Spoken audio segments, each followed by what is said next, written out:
Let a sub n equal 1 plus 1 over square root of 2 plus 1 over square root of 3 all the way up to 1 over square root of n.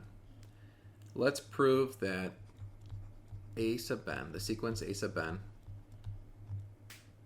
is unbounded.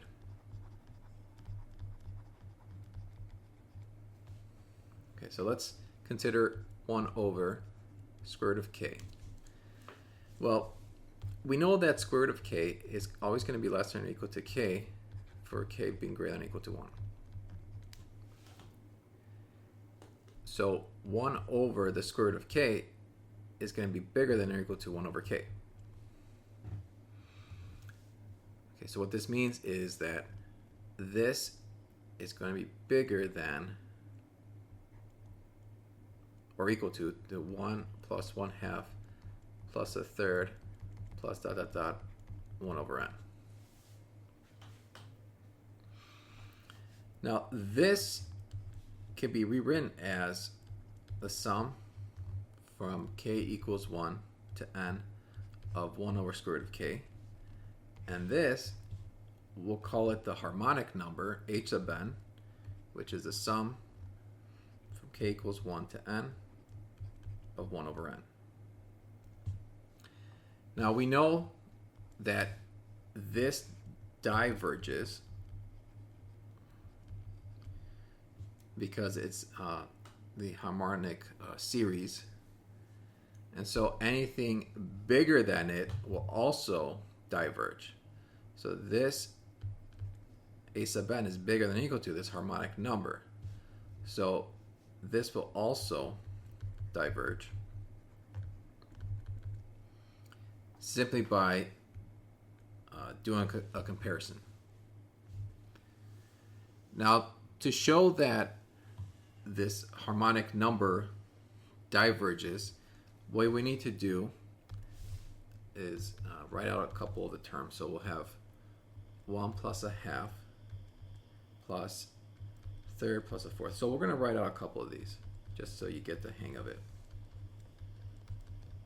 And the idea is that you want to group these so that each group is going to be bigger than or equal to 1/2. So 1 is bigger than or equal to 1/2, so we'll leave it alone. 1/2 is bigger than or equal to 1/2, so that's good. But then 1/3 is not. So we want to go up to, so which sequence or term do we add so that it's bigger than or equal to 1/2? And that's only just going to be 1/4. So 1/3 plus 1/4, we're already bigger than or equal to 1/2, so that's good. Now with 1/5 and 1/6, that's not enough. It's not enough to go add 1/7, but we need to go up to 1/8. And so that's how we do these groupings. So we can group the terms in powers of 2, basically. What does that mean? Well, these are individual. These are 2, 4. So like this is 1, 1, 2, 4. The next one will be a power of 2, which will be 8, 16, etc. So if we consider the harmonic number for 2 to the m, we'll spread out a couple of these.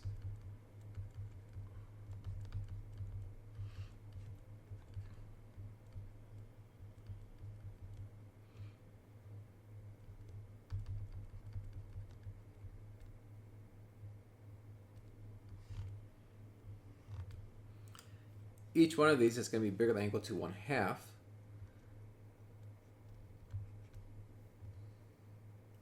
So let's see, 1 is bigger than 1. Oh, sorry, 1 is equal to 1. 1/2 is equal to 1/2. But this thing is bigger than 1/2. Each one of these is, in parentheses, bigger than 1/2. So the question is, how many of them do we have? There's going to be m of these guys. So this is equal to 1 plus m over 2. So what we've shown is that h of 2 to the m is greater than 1 plus m over 2, and as m approaches infinity, h of 2 to the m will also approach infinity. And so this means that h of n is an increasing sequence. It's going towards infinity. That means it's unbounded. So if the harmonic number is unbounded, anything bigger than it will also be unbounded.